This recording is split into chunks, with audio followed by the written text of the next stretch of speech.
si on applique la proportionnelle, nous serions habilités à revendiquer 134 représentations dans les organismes. On nous en lâche 9.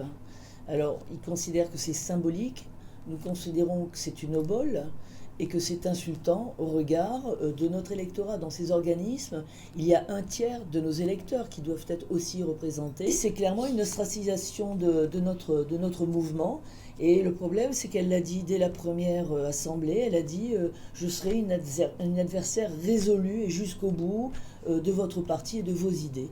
Nous ne demandons pas de partager nos idées, nous demandons qu'elle entende la voix de ceux que nous représentons. Nous ne sommes pas non plus dans un mandat impératif.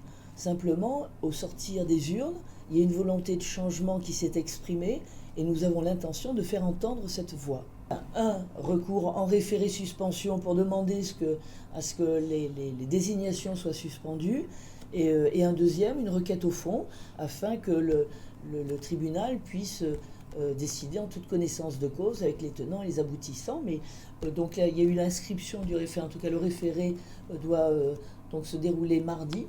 J'attends la date pour la requête au fond, mais vraisemblablement, à la lecture de nos écritures, le juge administratif a pensé qu'il y avait matière effectivement à faire un recours. Contrairement à l'idée reçue qu'on pourrait en avoir ou qu'on essaie de nous coller justement quand nous défendons par des amendements en demandant plus de démocratie ou dans l'hémicycle par exemple, ou par ce recours que nous exerçons pour que la démocratie s'exerce à fond et à plein, nous avons décidé, ça s'exerce dans un souci de construction et pas d'obstruction. Nous voulons justement que l'exercice démocratique s'exerce à fond. Et donc ça implique évidemment, nous n'avons jamais été, nous ne sommes pas là pour bloquer systématiquement. Quand mes collègues me disent si on vous écoute, on va être obligé de travailler jusqu'à 10h30 le soir.